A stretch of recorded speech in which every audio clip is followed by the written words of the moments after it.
दोस्तों, गुजरात के रहने वाले हैं मुनीर मलिक। इनके पास अच्छी खासी 4 गाड़ियां थी, 4 ट्रक थे, लेकिन आज की डेट में ये एक अलमारियों की फैक्ट्री में अलमारियों पर पेंट करते हैं।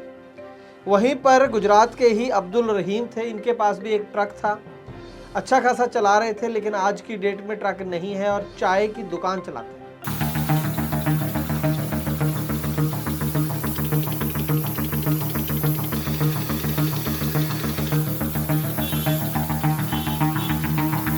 गाड़ी का मालिक था, उसके बावजूद भी मेरे को आदमी ऐसा मजबूर करेगा कि मैं 5 चाय बेचता करवा दिया मेरे को। फिलहाल मैं चाय बेच रहा हूँ, मेरी कुछ मदद करो।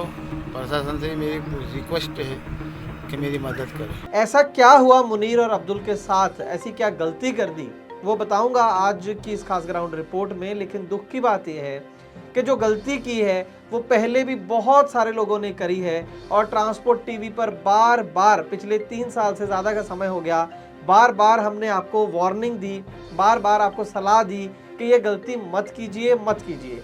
लेकिन अभी भी कुछ हमारे गाड़ी मालिक हैं जो ये बात सुन नहीं रहे हैं, इसकी अहमियत समझ नहीं रहे हैं, इसकी गंभीरता को नहीं समझ रहे हैं कि क्या क्या नुकसान उनके साथ हो सकते हैं। अनगिनत तरह के नुकसान हो सकते हैं और हुए हैं, जो ट्रांसपोर्ट टीवी पर बताए हैं। और आज लेटेस्ट कहानी है, इसी कड़ी के अंदर बताऊंगा तफसील के साथ आज की इस खास ग्राउंड रिपोर्ट में, एक छोटे से कमर्शियल के बाद।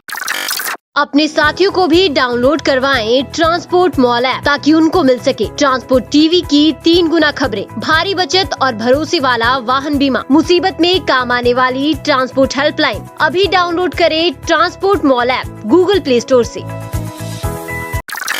ट्रांसपोर्ट टीवी पर आपका स्वागत है दोस्तों, मैं हूं मनिंदर सिंह और आप देख रहे हैं ग्राउंड रिपोर्ट। दोस्तों, जैसे कि मैंने कहा कि 5 गाड़ियां थी कुल मिलाकर अब्दुल और मुनीर की, 4 मुनीर की और 1 अब्दुल की। दोनों एक ही गांव के रहने वाले हैं, अच्छी जान पहचान है आपस में। मुनीर के पास 4 गाड़ियां थी और अब्दुल रहीम के पास 1 गाड़ी है। अब्दुल की उम्र जो है वो 60 साल से ऊपर है। ये पहले रोडवेज में ड्राइवर हुआ करते थे। वहाँ से रिटायरमेंट का कुछ पैसा मिला तो अपना ट्रक खरीद लिया और उससे ये ट्रक के कारोबार में आ गए।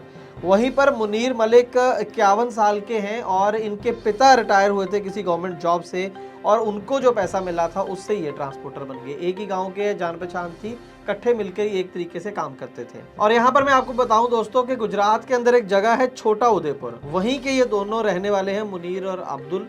और यहाँ पर छोटा उदयपुर में बताया जाता है कि रेत का अच्छा खासा काम है और इनका भी ठीक ठाक काम चल रहा था। 5 गाड़ियां, इसमें बताने की जरूरत नहीं है कि 5 गाड़ियां फाइनेंस पे थी, ज्यादातर आजकल गाड़ियां फाइनेंस पे ही हैं। अब हुआ ये कि सितंबर 2021 में, पिछले साल सितंबर में मुनीर के ऑफिस में, जिसके पास 4 गाड़ियां हैं, मुनीर के ऑफिस में 2 व्यक्ति आते हैं और ये बताते हैं अपने आप को कि हम मध्य प्रदेश के उज्जैन से आए हैं। और वहाँ पर इन दोनों में से एक व्यक्ति का नाम है इकबाल मंसूरी। वो बताता है कि मैं दलाल हूँ गाड़ियों का। और एक साथ में व्यक्ति होता है जिसका नाम है शाहनवाज खान और वो गाड़ियों का खरीदार है। तो वो लोग आकर ये बात करते हैं कि हम लोग छोटा उदयपुर में व्यापार करना चाहते हैं, ट्रांसपोर्ट का कारोबार करना चाहते हैं, रेत का ही, क्योंकि यहाँ काम बहुत अच्छा निकलता है। और हम ये सोच रहे हैं कि जहाँ तो कुछ गाड़ियाँ लीज पर मिल जाएं, कोई गाड़ियाँ हमें किराए पे दे दें, या फिर हम गाड़ियाँ खरीदने को भी तैयार हैं अगर अच्छे रेट पर मिल जाए। तो ये ऐसे घूमते घुमाते मुनीर के पास पहुंचे और वहाँ आकर ये सारी बातचीत होती है। तो जब इनसे बातचीत होती है तो मुनीर का मूड बन जाता है कि मैं अपनी जो 4 गाड़ियां हैं वो मैं इन लोगों को बेच देता हूँ, लीज पर तो नहीं, वो बेचने को तैयार हो जाता है। और लेकिन मुनीर ने इतनी सी समझदारी तो करी खैर कि वो अपने फाइनेंसर को अप्रोच करता है और फाइनेंसर को ये कहता है कि इस तरीके से मैं गाड़ियाँ इस नए व्यक्ति को बेच रहा हूँ, शाहनवाज खान को, और मैं चाहता हूँ कि मेरा लोन जो है वो ट्रांसफ़र हो जाए उसके नाम पर। लेकिन जो फाइनेंसर है वो कहता है कि पहले आपको फोरक्लोजर कराना पड़ेगा, फिर वो जो लोन है वो ट्रांसफ़र होगा। ये कहने का मतलब है कि पहले ये लोन बंद होगा, फिर शाहनवाज या जो भी नया ग्राहक है वो लोन ले सकता है। इस पर उनको लगा कि इसमें तो टाइम लग जाएगा या अच्छे से वो पूरी प्रोसेस को समझ नहीं पाए। तो बात ये तय हुई कि जो 4 गाड़ियाँ हैं उनका 2 से 2.5 लाख रुपया प्रत्येक गाड़ी जो है शाहनवाज वो देने को तैयार हो जाता है मुनीर को, और सौदा हो जाता है यानी कि 4 गाड़ियों का। और इसके साथ ही जो अब्दुल इसके दोस्त हैं मुनीर, उनके पास एक गाड़ी है जो 61 साल के, मैंने बताया 60 साल से ऊपर के, वो भी तैयार हो जाते हैं अपनी 5वीं गाड़ी देने को। तो 5 गाड़ियों को सौदा हो जाता है मोटा मोटा, प्रत्येक गाड़ी का 2 से 2.5 लाख रुपया वो दे देते हैं ऑन स्पॉट।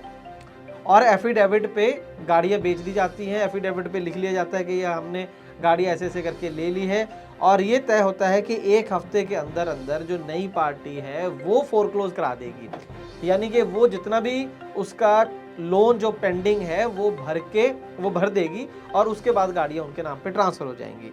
लेकिन दिक्कत क्या करी यहाँ पर कि 2.5 लाख रुपया वो देकर 5 गाड़ियों का मोटा मोटा 10 लाख रुपया गाड़ियां अपने साथ ले जाते हैं और ये दे भी देते हैं खुशी खुशी, और इस उम्मीद में कि वो हफ्ते बाद जो है अपना फोरक्लोजर करा लेंगे तो कहानी खत्म और बाकी की पेमेंट भी तब कर देंगे। लेकिन हुआ ये कि हफ्ते के बाद होती नहीं है फोरक्लोजर, और रादर आगे जो किस्त आ जाती है वो भी फ़ोन कर करके वो उनको प्रेशर डालते हैं, तो वो एक एक किस्त जो है 5 गाड़ियों की भर देता है जो नया खरीदार है शाहनवाज। लेकिन उसके बाद फ़ोन उसका स्विच ऑफ हो जाता है, गाड़ियों में जो जीपीएस लगे होते हैं वो उतार कर फेंक दिए जाते हैं। इससे पहले तय ये हुआ था कि छोटा उदयपुर है वहीं पर वो गाड़ियां चलाएगा, क्योंकि वो तो रेत का बिजनेस करने आया था। शायद इसी हौसले से, इसी उम्मीद से इन्होंने वो गाड़ियां हैंड ओवर कर दी कि चलो लोकली चल रही हैं, हमारे आसपास ही चल रही हैं, और वो गाड़ियां चल भी रही थी वहाँ पर। लेकिन जैसे ही जीपीएस रिमूव हुआ, फ़ोन बंद हुआ, वो गाड़ियां भी वहाँ से लोकल गायब हो गई, दिखी नहीं दोबारा। अब इसके बाद जो एड्रेस दिया था, एड्रेस भी बाकायदा लिया गया था। ये जो व्यक्ति आए थे और ख़ास करके शाहनवाज, उज्जैन एमपी का जो एड्रेस था वहाँ पर वो लोग जाते हैं, एड्रेस सही पाया जाता है, वो उसी का घर होता है। लेकिन आसपास के लोग बताते हैं कि ये व्यक्ति का काम ही फ्रॉड का है, आप अकेले नहीं हो जिनको इन्होंने ठगा, इससे पहले भी बहुत लोगों को मूर्ख बना चुका है। अब अकेले नहीं हैं आप, देश की पहली ट्रांसपोर्ट हेल्पलाइन आ चुकी है ट्रांसपोर्ट मॉल ऐप पर, अभी डाउनलोड करें। तो फिलहाल हालात ये हैं कि एफआईआर रजिस्टर हो चुकी है एमपी में भी और गुजरात में भी, लेकिन कोई ट्रेस गाड़ियों के है नहीं, पुलिस ने कोई खास इंटरेस्ट लिया नहीं, इनके पास अब इतनी कैपेसिटी नहीं है कि उसका पीछा किया जा सके। जो कमाई का इकलौता साधन था गाड़ियां, वो इनकी छिन चुकी हैं, वो ले जा चुके हैं। अब पैसे ही नहीं है घर चलाने को, तो केस कौन लड़े, पुलिस के पीछे कौन पड़े और इन गाड़ियों को कौन पकड़े। और दूसरी तरफ जो फाइनेंस कंपनियां हैं वो इनके पीछे लगी हैं कि हमारे पैसे तो हमें नहीं पता कि वो गाड़ियां कौन ले गया, तुमने बेची नहीं बेची, हमने तो जो कर्जा है वो तुम्हें दिया है और तुम्हें वो भरना पड़ेगा। कर्जा कितना है?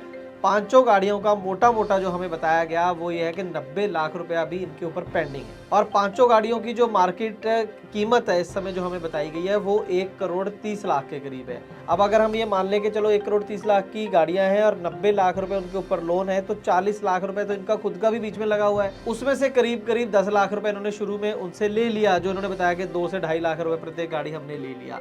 तो कुल मिलाकर मोटे मोटे तो जो फाइनेंसर के पैसे छोड़ भी दे तो 25 से 30 लाख रुपए तो इनका खुद का भी उड़ गया साथ में, जो ठगी इनके साथ हो गई है। अब बात आते हैं जो मैं शुरू में बात कर रहा था कि बार बार मिन्नतें करने पर भी, बहुत आसान भाषा में भी हमने ट्रांसपोर्ट टीवी पर ये समझाने के बाद भी ऐसे फ्रॉड अभी भी हो रहे हैं।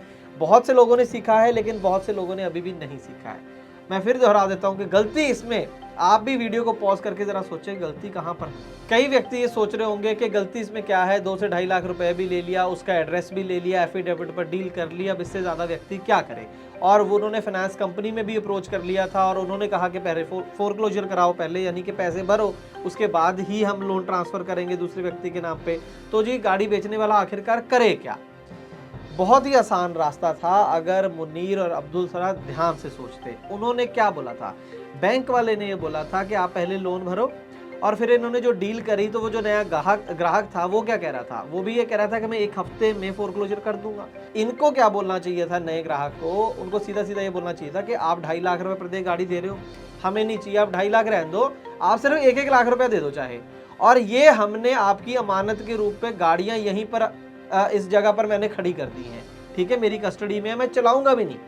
आप 1 हफ्ते का वादा कर ही रहे हो, तो 1 हफ्ते में क्या हो जाएगा? आप 1 हफ्ते बाद आके हमारा जो लोन है इन गाड़ियों का वो भर दो और बाकी के पैसे हमें दे दो जो बनते हैं, और गाड़ियां अपने नाम ट्रांसफर कराओ और खुशी खुशी गाड़ियों को ले जाओ। इससे वो रेत ढोएं या क्या करें, वो गाड़ी बेचने वाले की चिंता नहीं है। लेकिन यहाँ पर शायद गाड़ी बेचने वाले को इतनी ज़्यादा जल्दी हो गई कि भाई आज 2.5 लाख रुपए आ गया, 10 लाख रुपए आ गया 4-5 गाड़ियों का, ये फटाफट मैं ले लूं और गाड़ियां कोई बात नहीं आ जाएगा। भाई जब आप लोगों ने 1 करोड़ 20-30 लाख की प्रॉपर्टी किसी को 10 लाख रुपए लेकर दे दी, इतना ज़्यादा विश्वास कर लिया उसके ऊपर, तो क्या खरीदार आपके ऊपर विश्वास नहीं कर सकता अपना 10 लाख रुपए देकर आपको?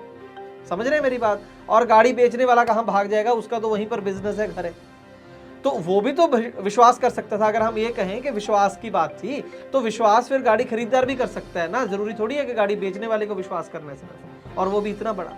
और अब हो सकता है उसने गाड़ियों के नंबर बदल दिए हो, चेसी इंजन नंबर बदल दिया हो, हमारे देश में सब कुछ चलता है, हो सकता है गाड़ियों को खोलकर बेच दिया हो, कुछ भी हो सकता है।